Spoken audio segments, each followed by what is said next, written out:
يا رسول الله سلام عليك يا رفيع الشان والدرج.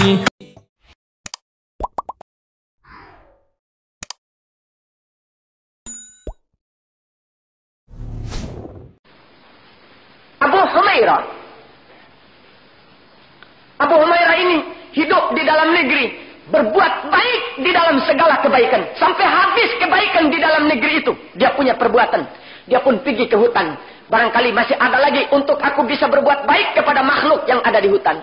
Sampai di sana, lari seekor ular. Wahai Abu Humairah, aku sekarang sedang dikejar oleh si pemburu. Tolong aku dilindungi, supaya aku tidak dibunuh oleh pemburu itu. Abu Humairah mengambil sorbannya. Ditutupnya ular itu dengan sorbannya. Si ular berkata, tidak mungkin aku bisa terhindar daripada ancaman pembunuhan si pemburu itu. Nanti dia bakal lihat aku, walaupun aku berada di bawahnya sorban engkau. Tolong aku sembunyikan di tempat yang tidak bisa dia lihat. Di mana mesti aku sembunyikan engkau? Dan bagaimana cara untuk aku bisa menolong engkau? Tolong wahai Abu Humairah. Hanya bisa supaya aku tidak bisa dilihat oleh si pemburu itu. Harus aku masuk di dalam perutnya engkau. Wahai sang ular, apa nanti kau tidak membunuh aku? Tidak, kata sang ular. Aku berjanji, aku akan membalas baik sebagaimana perbuatanmu, kebaikan terhadap aku. Terpaksa Abu Humairah ingin berbuat baik. Walaupun dia merasa bahwa dia akan binasa di dalam berbuat kebaikan. Dia terpaksa menganga mulutnya. Ular itu masuk di dalam perut Abu Humairah. Ular segini besarnya. Kita masuk cacing segini saja sudah gak keruan-keruan. Kembung perut. Pergi beli obat cacing. Biar mati ini cacing. Keluar cacing mati, kasihan. Ibu-ibu begitu juga. Sudah asik-asik duduk ngobrol-ngobrol agama. Aduh, tadi malam Habib Segap cerita begini-begini. Iya, asyik cerita-cerita, mulai cari kutu. Ini ibu yang baik. Walaupun duduk, selalu berbicara yang baik. Nikmat berbicara yang baik. Karena memang kegiatan wanita ini, kegiatan wanita. Selain daripada giat menuntut ilmu, ada lagi kegiatannya mencari kutu. Cari kutu. Ketemu sang kutu. Ini dia. Kata yang cari di belakang. Yang punya kutu, mana? Dicetek di gigi. Nggak tahu di sini. Ada di negeri lain. Dimakan lagi itu sang kutu. Najis itu. Dimakan. Tak boleh. Tapi ibu-ibu di sini barangkali. Matilah kau. Iya. Dibuang. Habis itu dicuci dia punya tangan. Karena kita diajar untuk selalu bersih. Tapi, walaupun kita sudah berbuat yang bersih, alangkah malangnya si sang kutu yang mati itu. Mungkin kutu ini kutu betina. Bakal bingung yang jantan cari-cari di mana istri saya. Tahu-tahu sudah dibunuh oleh sang ibu. Ini berarti kita tidak punya rahmat kepada makhluk Allah Subhanahu wa taala. Berbuat baiklah walaupun sekecil-kecilnya, ambil dia. Buang ke tanah, kan kasihan supaya dia bisa hidup. Walaupun satu hari masih dia merasakan nikmat hidup. Daripada kita langsung membunuhnya. Bunuh kutu menjadi persoalan di sisi Allah Subhanahu wa taala. Apalagi bunuh dengan sesama manusia.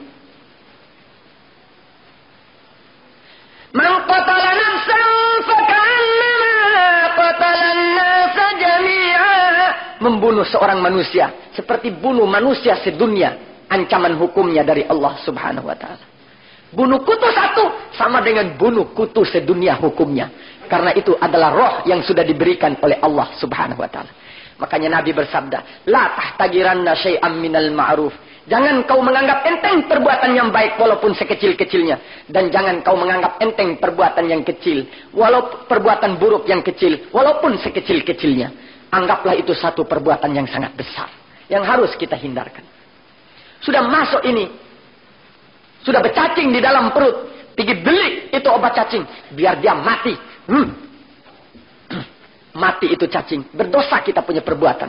Walaupun bunuh cacing di dalam perut ini hukumnya baik. Tapi karena nafsu kita membunuh dia, maka dosa kita di sisi Allah Subhanahu wa taala. Kenapa mesti tidak bisa kita berbuat menurut ajaran Nabi? Bismillahirrahmanirrahim. Ya Allah, mudah-mudahan sembuh aku penyakit ini. Mudah-mudahan cacing ini keluar. Jangan niat membunuh.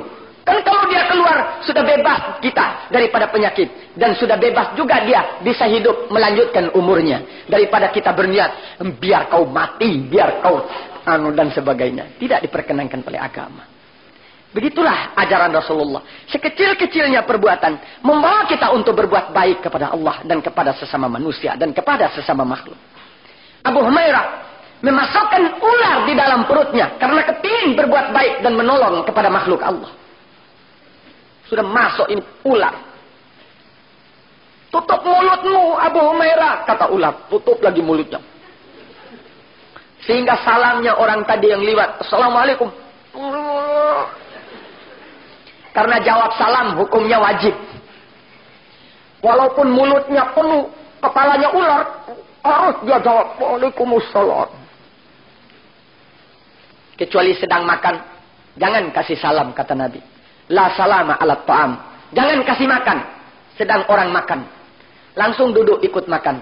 Sebab kalau kita kasih salam, wajib dia jawab salam. Kalau dia bilang sedang ikan ada di dalam mulut, ada di dalam Waalaikumsalam, bakal keluar ini sisa-sisa makanan jatuh di makanan di depan-depan. Laisa minal muru'ah, bukan daripada akhlak. Lalu orang tidak mau makan karena jijik. Bekas daripada keluar makanan yang dari mulutnya kita. Makanya tidak usah salam kalau lihat orang sedang makan. Ataupun jika ada teman di dalam WC, ketemu Habib Segap, Masya Allah Habib, Assalamualaikum. Saya tidak bakal jawab akan salamnya. Karena tidak boleh mengucap nama Allah di dalam WC. Islam tidak mengajarkan demikian. Pernah Nabi SAW di dalam kamar mandi disalam oleh sahabat. Assalamualaikum ya Rasulullah. Kepingin dia salamnya dijawab oleh Nabi. Tidak dijawab oleh Nabi. Setelah Nabi keluar, kenapa engkau tidak jawab salam ya Rasulullah? Sedangkan engkau mengajar, wajib menjawab salam. Bagaimana aku bisa mengucap nama Allah di dalam WC dan di dalam kamar mandi ini? Banyak orang menyalahgunakan pekerjaan. Kadang-kadang kita masuk di dalam WC penuh dengan majalah. Majalah Sarina. Kadang-kadang ada tulisan nama Tuhan di situ. Dimasukkan di dalam WC. Asyik lagi duduk di dalam WC. Wah, ini peperangan Timur Tengah. Wah, asik. Ini duduk, ini baca majalah. Ya Allah, perbuatan siapa ini? Nabi bersabda, usahakan cepat-cepat keluar dari kamar mandi. Karena itu tempat maudi'us syayatin. Tempatnya setan dan tempatnya iblis menipu manusia. Tapi kita asik di situ.